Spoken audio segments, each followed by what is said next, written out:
ವೈಷ್ಣವಿ ಚಾನಲ್ಗೆ ಸ್ವಾಗತ. ಇವತ್ತು ನಾವು ರಾಮನವಮಿ ಸ್ಪೆಷಲ್ ಪಾನಕ, ಕೋಸಂಬರಿ ಮತ್ತು ನೀರು ಮಜ್ಜಿಗೆನ ಹೇಗೆ ಮಾಡೋದಂತ ನೋಡೋಣ. ಇದಕ್ಕೆ ಬೇಕಾಗೋ ಇಂಗ್ರೀಡಿಯೆಂಟ್ಸ್: ಕೋಸಂಬರಿಗೆ ಒಂದು ಸೌತೆಕಾಯಿ ತೊಗೊಂಡಿದ್ದೀನಿ, 2 ಟೇಬಲ್ ಸ್ಪೂನಷ್ಟು ಹೆಸರು ಬೇಳೆನ ಒಂದು 10 ನಿಮಿಷ ನೆನೆಸಿಟ್ಕೋಬೇಕು, ಸ್ವಲ್ಪ ಕೊತ್ತಂಬರಿ ಸೊಪ್ಪು, ಸ್ವಲ್ಪ ಕಾಯಿ ತುರಿ, 1 ಹಸಿಮೆಣ್ಸಿನ್ಕಾಯಿ ತೊಗೊಂಡಿದ್ದೀನಿ. ಖಾರಕ್ಕೆ ತಕ್ಕಷ್ಟು ನೀವು ಹಾಕೋಬೋದು. ಇದು ಒಗ್ಗರಣೆಗೆ ಸ್ವಲ್ಪ ಕರಿಬೇವು, ಸ್ವಲ್ಪ ಸಾಸಿವೆ, 1 ಒಣಮೆಣ್ಸಿನ್ಕಾಯಿ ತೊಗೊಂಡಿದ್ದೀನಿ. ನೀರು ಮಜ್ಜಿಗೆಗೆ 1 ಕಪ್ನಷ್ಟು ಗಟ್ಟಿ ಮೊಸರು, ಸ್ವಲ್ಪ ಉಪ್ಪು ಮತ್ತು ಇದು ಪಾನಕಕ್ಕೆ ಬೆಲ್ಲ ಸುಮಾರಾಗಿ ಒಂದು 40 ಗ್ರಾಮ್ನಷ್ಟಿದೆ, ಒಂದು ಸ್ವಲ್ಪ ನಿಂಬೆಹಣ್ಣು, 1 ಏಲಕ್ಕಿ ಮತ್ತು ಬೇಕಿದ್ದರೆ ನೀವು ಒಣಶುಂಠಿ ಹಾಕ್ಕೋಬೋದು, ಚೂರು ಸ್ವಲ್ಪ ಹಾಕ್ಕೋಬೇಕು. ಮತ್ತು ಕೋಲ್ಡ್ ವಾಟರ್ ತೊಗೊಂಡಿದ್ದೀನಿ, ಒಂದು ಅರ್ಧ ಲೀಟ್ರಷ್ಟು ಕೋಲ್ಡ್ ವಾಟರ್ ತೊಗೊಂಡಿದ್ದೀನಿ. ಈಗ ಹೇಗೆ ಮಾಡೋದಂತ ನೋಡೋಣ. ಒಂದು ಬೌಲ್ಗೆ ಬೆಲ್ಲನ ಹಾಕಿಬಿಟ್ಟು 1/4 ಲೀಟ್ರಷ್ಟು ನೀರನ್ನ ಹಾಕಿ ನೆನೆಯಕ್ಕೆ ಬಿಡಿ. ಇದು ಪೂರ್ತಿ ಕರಗಬೇಕು ಬೆಲ್ಲ.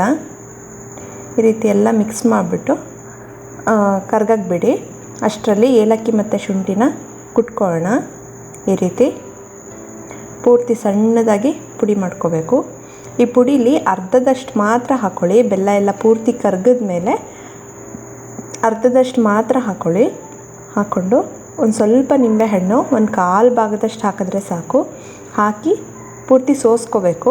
ಈ ರೀತಿ ಈಗ ಪಾನಕ ರೆಡಿಯಾಗಿದೆ. ನೆಕ್ಸ್ಟ್ ಸೌತೆಕಾಯಿ ಕೋಸಂಬರಿ ಹೇಗೆ ಮಾಡೋದಂತ ನೋಡೋಣ. ಸೌತೆಕಾಯಿನ ಈ ರೀತಿ ಹೆರ್ಕೊಳ್ಳಿ. ಇದನ್ನು ನೀಟಾಗಿ ಎದ್ದು ತೊಳೆದು ಬಿಟ್ಟು ಕಟ್ ಮಾಡ್ಕೋಬೇಕು.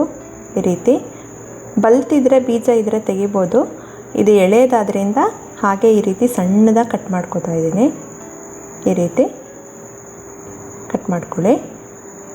ಉಳಿದಿರೋದನ್ನು ಇದೇ ರೀತಿ ಕಟ್ ಮಾಡ್ಕೊಳ್ಳಿ. ನೆಕ್ಸ್ಟ್ ಒಂದು ಬೌಲ್ಗೆ ತಕ್ಕೊಳ್ಳೋಣ ಇದನ್ನ, ಸೌತೆಕಾಯಿನ. ಇದಕ್ಕೆ ನೆನೆಸಿಟ್ಟಿರೋ ಅಂಥ ಹೆಸರುಬೇಳೆ ಹಾಕ್ಕೊಳ್ಳಿ. ಪೂರ್ತಿ ಡ್ರೈನ್ ಹಾಕೋಬೇಕು. ಹಸಿಮೆಣ್ಸಿನ್ಕಾಯಿನ ಈ ರೀತಿ ಸೀಳ್ಬಿಟ್ಟು ಸಣ್ಣದಾಗಿ ಕಟ್ ಮಾಡ್ಕೊಳ್ಳಿ. ಅದನ್ನು ಹಾಕಿ ಕಾಯಿ ತುರಿ ಹಾಕ್ಕೊಳ್ಳಿ. ಮತ್ತು ಸ್ವಲ್ಪ ಕೊತ್ತಂಬರಿ ಸೊಪ್ಪು, 1 ಟೇಬಲ್ ಸ್ಪೂನಷ್ಟು ಕೊತ್ತಂಬರಿ ಸೊಪ್ಪನ್ನ ಹಾಕ್ಕೊಂಡು ಮಿಕ್ಸ್ ಮಾಡ್ಕೊಳ್ಳಿ. ಈ ರೀತಿ ನೆಕ್ಸ್ಟ್ ನೀರು ಮಜ್ಜಿಗೆಗೆ ಮೊಸರು ಮತ್ತು ಸ್ವಲ್ಪ ಉಪ್ಪು ಹಾಕಿ ಚೆನ್ನಾಗಿ ಕಡಿಬೇಕು.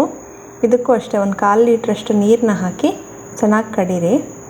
ಇದಕ್ಕೆ ಹಸಿ ಕರಿಬೇವನ್ನ ಹಾಕೋಬೇಕು. ಸ್ವಲ್ಪ ಹಂಗೆ ಮುರಿದ್ಬಿಟ್ಟು ಹಾಕ್ಕೊಳ್ಳಿ. ಮತ್ತು ಕೊತ್ತಂಬರಿ ಸೊಪ್ಪು ಹಾಕ್ಕೊಳ್ಳಿ. ಅಷ್ಟೇ. ನೆಕ್ಸ್ಟ್ ಒಗ್ಗರಣೆ ಕೊಡೋಣ. 1 ಟೀ ಸ್ಪೂನಷ್ಟು ಎಣ್ಣೆ ಹಾಕಿ ಬಿಸಿ ಮಾಡಿಬಿಟ್ಟು ಇದಕ್ಕೆ ಸಾಸಿವೆ, ಒಣಮೆಣ್ಸಿನ್ಕಾಯಿ, ಗ್ಯಾಸ್ನ ಆಫ್ ಮಾಡಿಬಿಟ್ಟು ಕರಿಬೇವು ಹಾಕ್ಕೊಳ್ಳಿ. ಇದನ್ನು ಸ್ವಲ್ಪ ಕೋಸಂಬರಿಗೆ ಮತ್ತು ಸ್ವಲ್ಪ ನೀರು ಮಜ್ಜಿಗೆಗೆ ಹಾಕ್ಕೊಳ್ಳಿ. ಈ ರೀತಿ ಮಿಕ್ಸ್ ಮಾಡಿ ಕೊನೆಯಲ್ಲಿ ನೀವು ಯಾವಾಗ ಸರ್ವ್ ಮಾಡ್ತೀರಾ ಆವಾಗ ಉಪ್ಪು ಹಾಕ್ಕೋಬೇಕು, ಇಲ್ಲಾಂದರೆ ಪೂರ್ತಿ ನೀರು ಬಿಟ್ಬಿಡುತ್ತೆ. ಎಲ್ಲದನ್ನೂ ಮಿಕ್ಸ್ ಮಾಡಿ. ಅಷ್ಟೇ, ಕೋಸಂಬರಿ, ಪಾನಕ ಮತ್ತು ನೀರು ಮಜ್ಜಿಗೆ ರೆಡಿಯಾಗಿದೆ. ಎಲ್ರಿಗೂ ರಾಮನವಮಿ ಹಬ್ಬದ ಶುಭಾಶಯಗಳು. ನಿಮ್ಮ ಮನೆಯಲ್ಲೂ ನೀರು ಮಜ್ಜಿಗೆ, ಕೋಸಂಬರಿ ಮತ್ತು ಪಾನಕನ ಮಾಡಿ ನೈವೇದ್ಯಕ್ಕೆ ಇಟ್ಬಿಟ್ಟು ಒಂದು 4-6 ಜನಕ್ಕೆ ಹಂಚಿ. ತುಂಬಾ ಒಳ್ಳೆಯದು ರಾಮನವಮಿ ದಿವಸ ಹಂಚಿದ್ರೆ.